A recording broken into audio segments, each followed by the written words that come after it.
Welcome back, everybody. Here's some fun for the whole family that might just drive you buggy. It's a new exhibit at the Science Museum of Minnesota, and it's called CSI, Crime Scene Insects. Janine Hansen is joining us now to show us what it's about. Good morning, Janine. Hi, good morning. Obviously, you're basing this on the show CSI. Where did the insects come in? Well, actually, this is really based on today's interest in the popular topic of forensic entomology, which is how bugs help detectives solve crimes. That's interesting to me, and the obvious question, how do bugs help detectives solve crimes? Well, bugs help in a lot of different ways, and in the area that I'm standing in right now, it sort of introduces the topic of forensic entomology. It talks a lot about the history of forensic entomology, which actually started, a lot of people don't realize this, in the 13th century. And they help, this exhibit has actual live specimens, and here we see some of those little creepy crawly critters.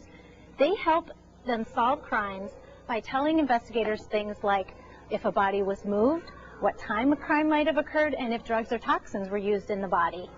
So the presence of the insects, does it matter, by what insects are present at the time the body is discovered? Does that tell you perhaps by what bug is there, how long it's been there? It really does, and in fact, we're standing here next to a model that illustrates that point perfectly. This is the life cycle of a beetle, and whether it's larva, pupa, or a hatched adult, you can get a sense of how long ago a crime might have occurred. And this is a great part of the exhibit that kids of all ages, anyone who likes bugs, will enjoy. You also learn about the body parts and what makes up a bug. Well, Janine, you talked about how kids of all ages might enjoy that. Are there any parts of this exhibit, since we are dealing with a corpse, that younger children might not be so okay with? There are some parts that are really for older kids and adults, and I'm standing with one of those behind me now. This is one of our crime scenes. We have 2 recreated crime scenes in CSI, Crime Scene Insects.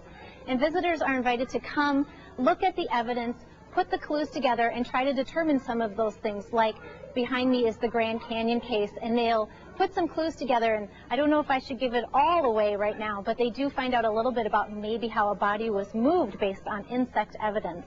Well, Janine, I don't want to harp on this because it looks like a very interesting exhibit, but if someone comes there and they have kids of different ages, how do they determine which part is okay and which part is not? Tim, we're making that pretty easy for our visitors at the Science Museum.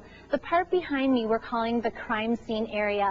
When this exhibit opens to the public tomorrow, there will be a translucent curtain sectioning off this from the rest of the exhibit. So if parents with young kids want to come, they can enjoy most of the exhibit, peek their heads around, see if this is something that they want their kids to see, and make that decision when they're here.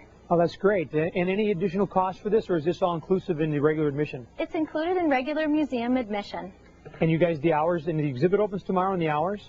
Tomorrow we're open from 9 a.m. to 9:30 p.m. It's right here at the Science Museum in downtown St. Paul. Oh, looks like you got a winner on your hands. I hope so. All right, Janine, thank you very much.